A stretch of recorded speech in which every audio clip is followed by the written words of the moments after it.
today what I want to do is really just sum up this topic. You've been working a few days on ed puzzles and in-class stuff, but I really want to just make it the bare bones basics of what's going on this week. I know it's hard learning when you're not learning directly from the teacher. When you're learning from a video, you really have to stop and think about what's going on. And you also have to take responsibility and ask the questions to get clarification on what you don't know. So that's what your teachers are there for. You need to ask questions, whether you text it, write it down, send an email. If you're in class, raise your hand. You have to somehow get us the questions so we can give you the clarity on whatever is causing you not to understand. So this week, going back to fourth grade, you did multiply numbers by 10. Okay? If you remember, anytime you multiplied a whole number by 10, 1 is the identity property.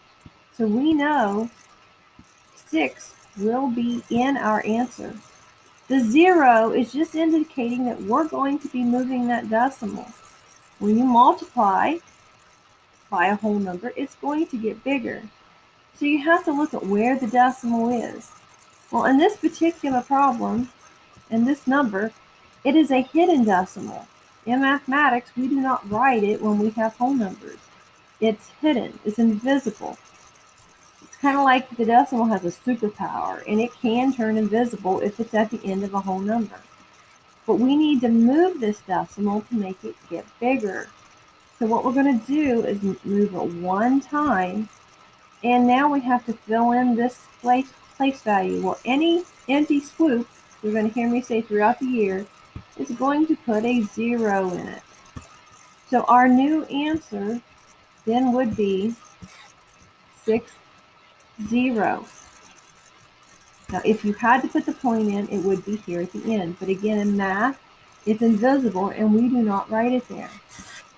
If this would have been 100, there's then 2 zeros. So we would have to do 2 swoops. So then it would be 1, 2, fill in the empty swoop with a 0, and my answer then is 600. Right? So as long as it has a 1 and zeros behind it, you just multiply it by the number and get the 6, and then get the 2 zeros. It's kind of like the when we did the grids for multiplying your models. Remember, you would have like the 6 and the 10s, and then you multiply the two front numbers. 1 times 6 is 6, and then add the zeros behind. That's what we're doing when you're dealing with whole numbers, all right?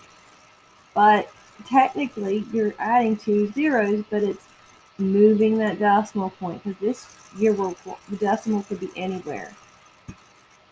Now, when you have 1/10 times something, we're still dealing with just ones and zeros. So therefore, we know it's going to have an identity issue, which means the 6 will still be in our answer.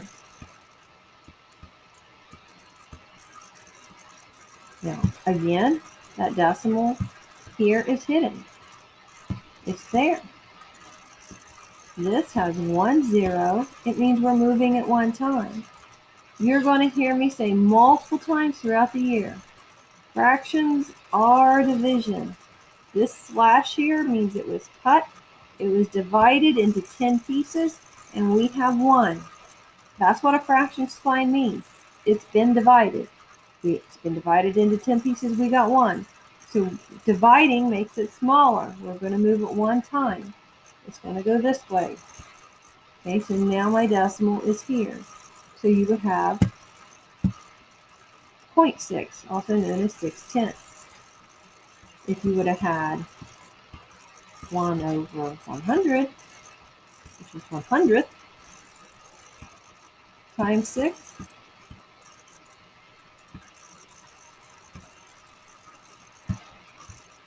there are 2 zeros, you would find that decimal, move it 2 times, and fill in the empty scoop with the zeros. And that gives you 0.06. Now the only other thing you're going to run into this week is actual decimals, all right, not whole numbers. Okay, so if you have a whole number, that's the example I've given you. If you have a decimal, like 7.6 times 10, it's following the same rule. If you have your decimal here, you've got your identity, you know that your answer is going to have a 7 and a 6 in it. What you need to know is the decimals here. How many times to move that decimal? 1 time. You have to make it get bigger. Or you can either go left or right. Well, this is where I'm talking. If you go left,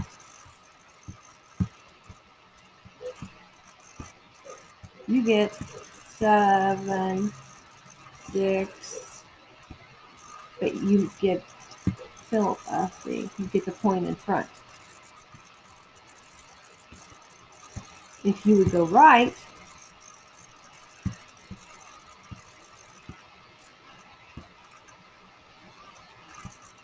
it goes 7, 6, point. But remember, with math, we don't write that point. Well, 10 should have made it gotten bigger.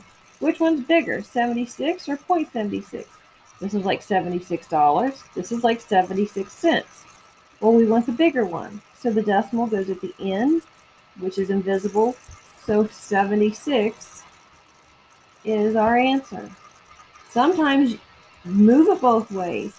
Think about, should it have gotten bigger or smaller? And then that's how you check what's reasonable. If it is 1/10, you're going to do the same thing.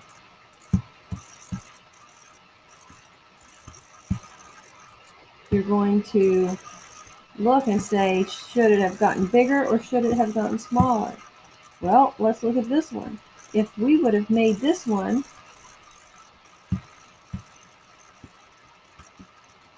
1/10 instead, well, we're still moving at 1 time, but the fraction, that division sign, means that it should have gotten smaller. So in that situation, which one of these would have been the one that got smaller? Still, we moved in both ways.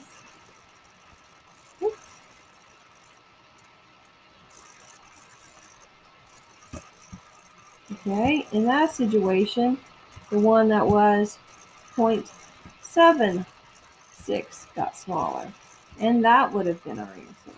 All right, you can only go left or right, and you're going to go the number of the zeros.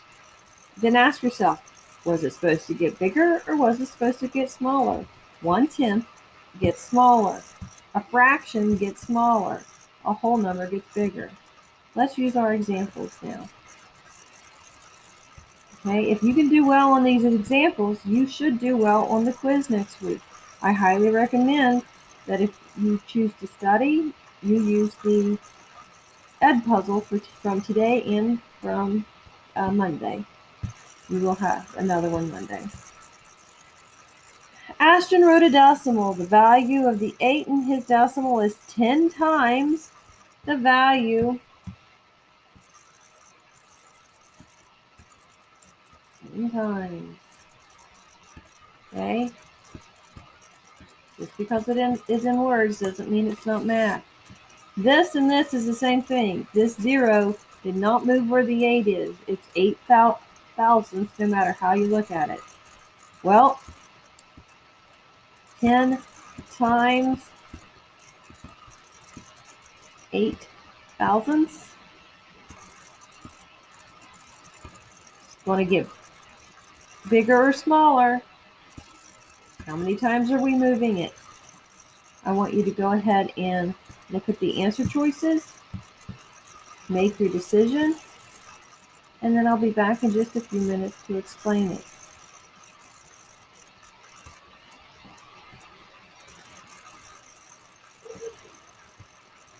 Okay, what is happening?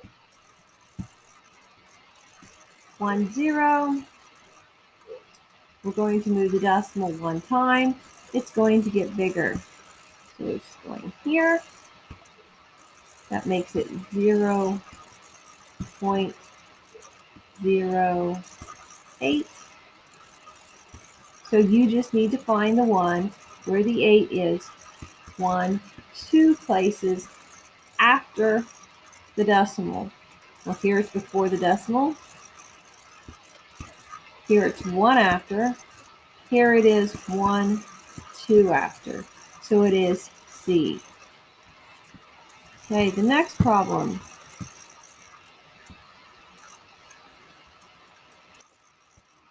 How many times greater is 5/100th than 5/1000th?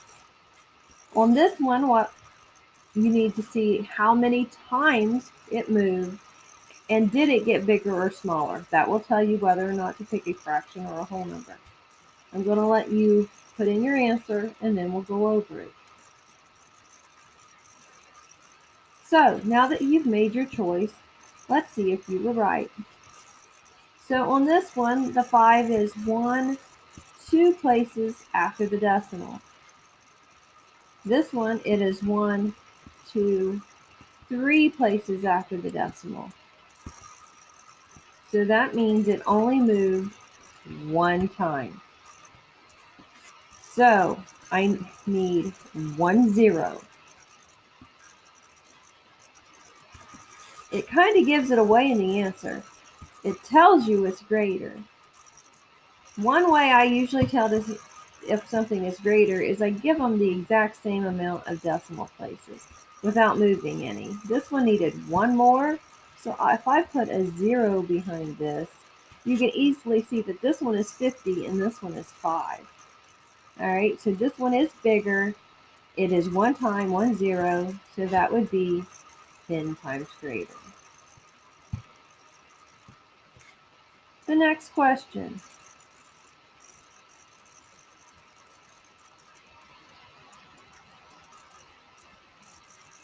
What is the value of the number 7 in the number 405 and 753 thousandths? Okay, none of the other numbers matter in this one. You can literally change them all to 0 and then pick where it is in relationship to the decimal point. Find your answer. Okay, let's see if you were right. So if I make everything else zeros,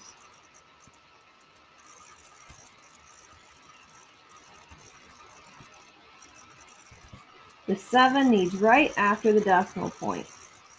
Here, there's a 0 between it. This is right after the decimal point. So that would be your answer. Okay, next question.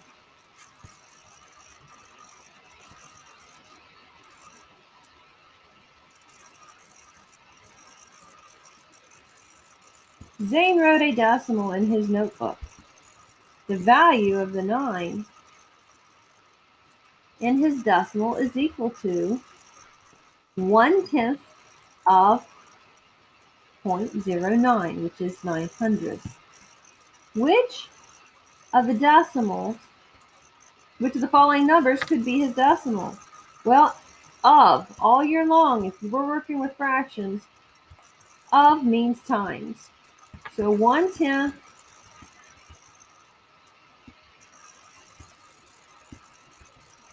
times 0.09. Remember, 1/10 means smaller. 1, 0 means move it one time. Find your answer.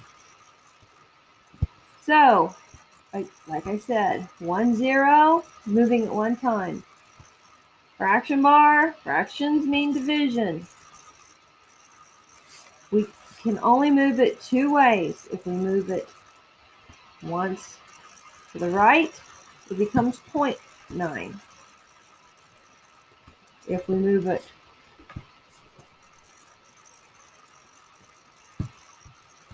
once, gotta get the decimal, once to the left, it becomes 0.009. Those are your only two options. It either has to be in this spot or this spot, but 1/10 has to get smaller. So if we make them all have 3 places after the decimal, you're looking at 900 versus 9. Well, this one is actually smaller. So that means it needs to be 1, 2, 3 places after the decimal. This one is directly after. Let's see, 1, 2, 3 places after the decimal. No. Yes. No. No. So it has to be the one where it's 1, 2, 3 places after the decimal. Okay, that is all for today's. We will come back next time with another video. Thank you.